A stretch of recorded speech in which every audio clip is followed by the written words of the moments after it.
Welcome, friend. I'm James, your host, and today, we're diving into another captivating episode. Grab a drink, get comfortable, and get ready for a powerful story that's sure to resonate. If something hits home, share your thoughts in the comments. Let's dive in. From long-distance love to emotional roller coaster, my LA relationship crashed and burned. So, buckle up, Reddit. I've got a wild ride of a story that kicked off in sunny Los Angeles, where dreams collide with harsh realities and every corner holds a whisper of romance. It all began last June when I swiped right on a girl who seemed to sparkle through her profile pictures, bright eyes, a contagious laugh, and a love for adventure. We started off as friends, hanging out at rooftop bars with breathtaking views of the skyline, exploring local art events, and sharing stories over cocktails that turned into late-night conversations under a canopy of stars. The electric energy between us felt palpable, but I was completely oblivious to the fact that she was into me. I was just relishing the moment and the thrill of newfound friendship. Each outing was a chance to discover more about each other, her laughter lighting up the space around us and igniting a warmth in my chest that I hadn't felt in a long time. There was something magical about those nights. We danced in the glow of streetlights, our voices mingling with the city sounds, creating a soundtrack that felt uniquely ours. Then came that fateful night when she invited me on a proper date, a suggestion that set my heart racing with both excitement and nerves. We dined at a charming little restaurant tucked away in a quiet alley, the ambience perfect for sparking connection. Candlelight flickered as we talked about our hopes, dreams, and the twists of fate that brought us to this moment. The air was thick with the aroma of spices and the soft hum of jazz, wrapping around us like a comforting blanket. It felt like the universe had aligned just for us, two souls colliding in a city where everyone is searching for something more. Our chemistry blossomed in these fleeting encounters, and when our first kiss happened, it was like fireworks exploding in the summer sky. I was hooked, intoxicated by the possibilities of what could be. I remember feeling like I was standing on the precipice of something monumental, yet thrillingly terrifying. About a month and a half later, I gathered all my courage to ask her to be my girlfriend, but her reaction hit me like a punch to the gut. She hesitated, adamant that relationships never last and always end in heartbreak. "You know, they always end," she said, her voice laced with a hint of fear and vulnerability. Her words hung heavy in the air, and for a moment, it felt like the weight of her past was pressing down on us both. The shadows of past relationships loomed large, and I could see the walls she had built around herself, but I wanted to break through them. I wanted to show her that love could be different, that it could be a safe haven rather than a battleground. I tried to reassure her, weaving tales of hope and love, promising her that this time could be different.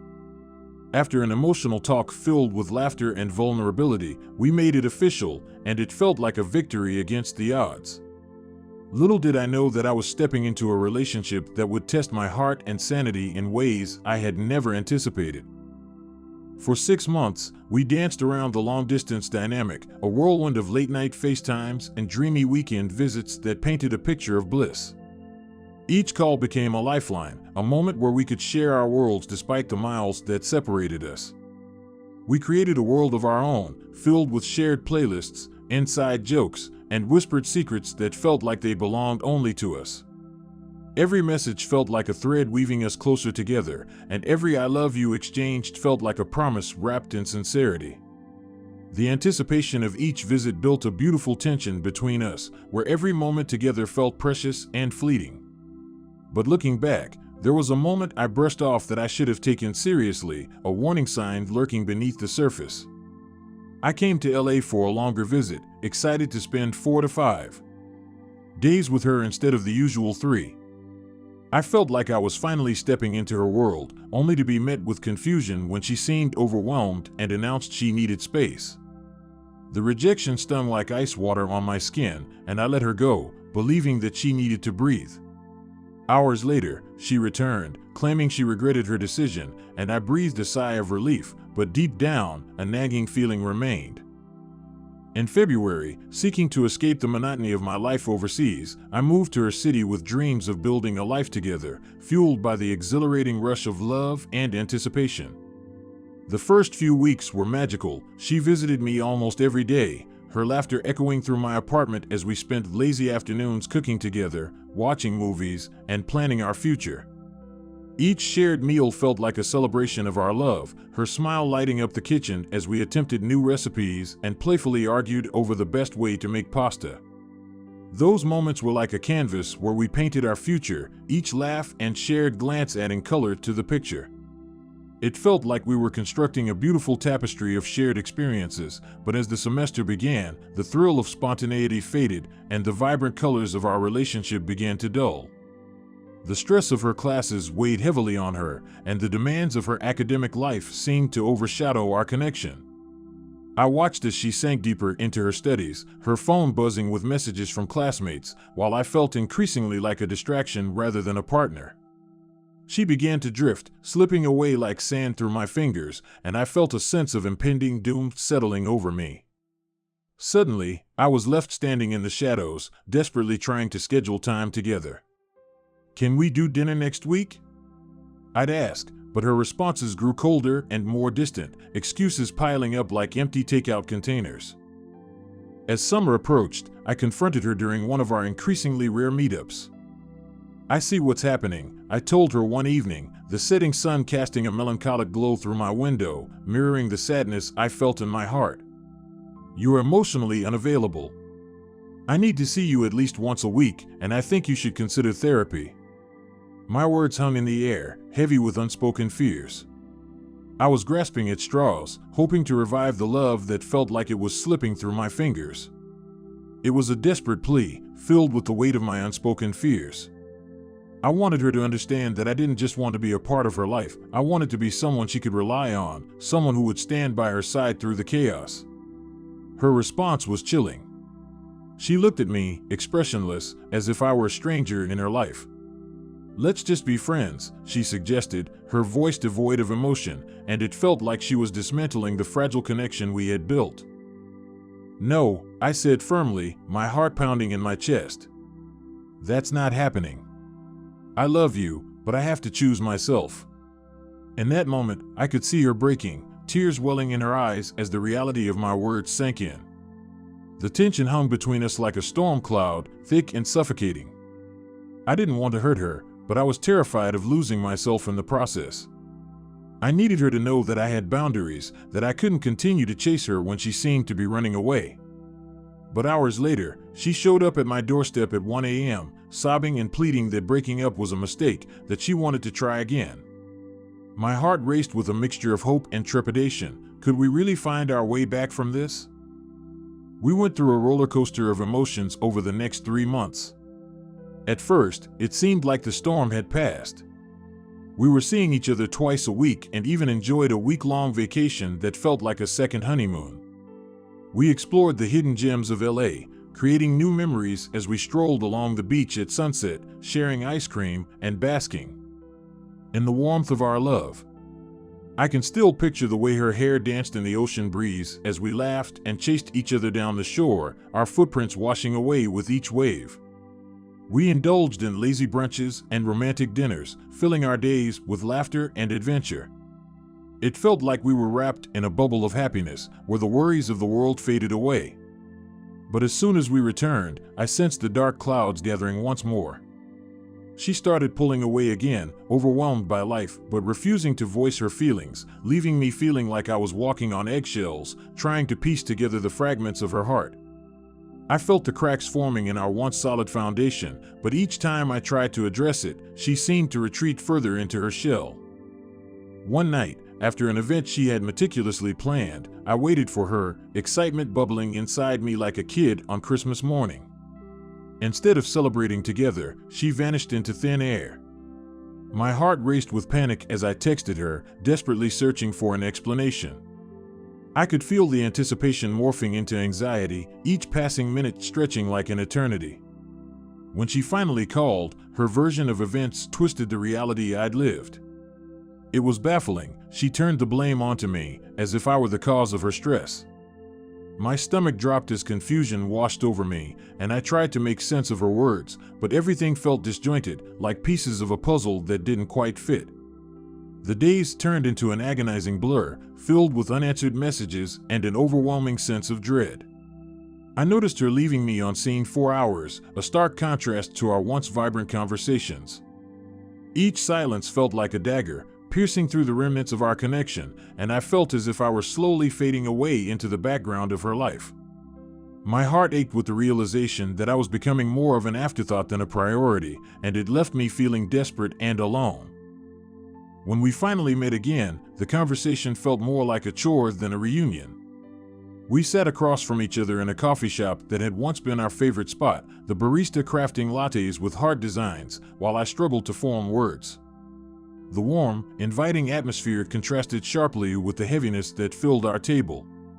I needed her to see how far she had slipped, how she had started to prioritize everything and everyone above us. The chasm between us seemed insurmountable, filled with unspoken words and unresolved emotions. On a fateful Saturday night, after she finished a trial job, something she insisted on doing despite not needing the money, she confessed that she felt safer juggling 2 jobs. My heart sank as I listened to her reasoning, realizing that she was letting her fears dictate our relationship. I couldn't comprehend why she was choosing to exhaust herself instead of embracing the love we had fought for. As we spoke, the reality hit me like a ton of bricks. She simply didn't have time for a relationship. I called her on video, tears streaming down my face, but she remained eerily calm, a stark contrast to my emotional turmoil. The tension in the room was palpable, and I felt my world crumbling around me as I watched her appear so detached. "Why can't you just let me in?" I implored, feeling like I was losing my grip on her. "We're supposed to be in this together."